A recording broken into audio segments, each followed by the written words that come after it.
Selamat pagi Bapak Ibu, saudara sekalian. Terpujilah Tuhan yang memberi kita hidup dan hari ini sudah menanti bagi kita semua berbagai aktivitas kehidupan. Untuk itu kami akan mengawali dengan sebuah renungan singkat.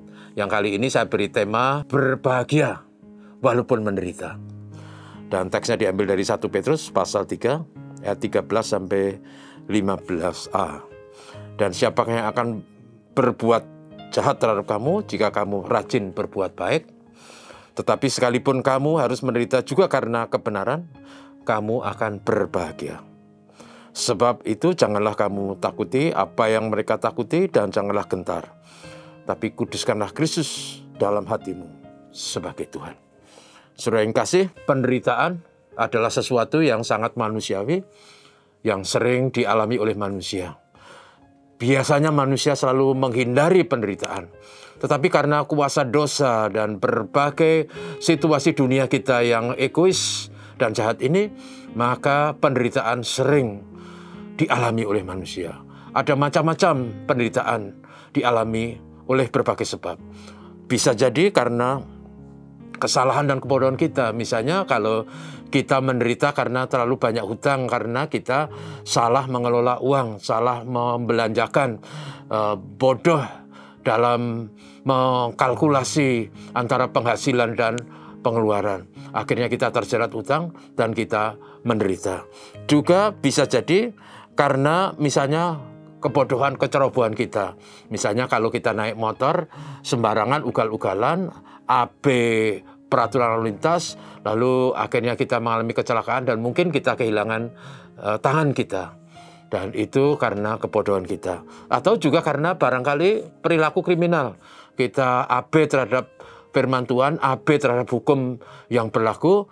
Kita melakukan kriminal, mencuri misalnya, dan akhirnya karena itu kita masuk penjara. Ini juga penderitaan.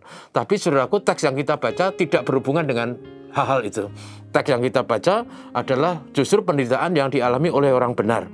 Bukan karena kesalahan, bukan karena kebodohan, bukan karena faktor kriminalitas, tapi karena kebenaran. Saudara, dalam Alkitab ada kisah tentang Nabi Yeremia yang juga dipenjara dan menderita, bahkan pernah dimasukkan dalam sumur dan diberi makan dengan gizi minimalis. Dia menderita karena kebenaran. Juga orang tokoh dalam Kisah Rasul bernama Stefanus juga begitu. Karena kebenaran, dia juga menderita, dilempari batu sampai dia mati. Karena itu teks tadi saudaraku mengatakan dalam situasi penderitaan seperti itu, maka kita dinasihati bukan saja sabar tetapi berbahagia. Karena apa saudaraku? Sebab menderita karena kebenaran Injil adalah penderitaan yang membawa upah. Upahnya dari Tuhan. Jika kita melihat, membandingkan itu dengan apa yang dikatakan oleh Tuhan Yesus tentang penderitaan, maka di sana Tuhan Yesus katakan supaya kita tidak takut, kita bahkan berbahagia. Karena apa? Karena Tuhan Yesus berkata, berbahagialah kamu jika karena aku, kamu dicela dan dianiaya dan kepadamu dipinahkan segala yang jahat. Bersukacita dan bergembiranya, karena upahmu besar di surga. Sebab demikian, seperti itulah telah dianiaya nabi-nabi yang sebelum kamu. Matius 5 ayat 11-12. Jadi saudaraku, penderitaan karena kebenaran adalah sebuah kehormatan. Karena itu kita harus berbahagia. Saudara yang kasih, mengapa kita harus sabar dan berbahagia dalam penderitaan? Karena dan bahkan tidak perlu takut dan tidak gentar, karena kita hidup di dunia ini hanya sementara. Di dunia ini siapapun, yang kaya, yang kuat, yang miskin, yang lemah, toh akan sementara. Kita selalu berfokus pada keabadian. Karena itu kalau di dunia ini menderita, sabar dan berbahagialah. Menderita karena kebenaran. Karena itu mari kita berfokus pada yang abadi.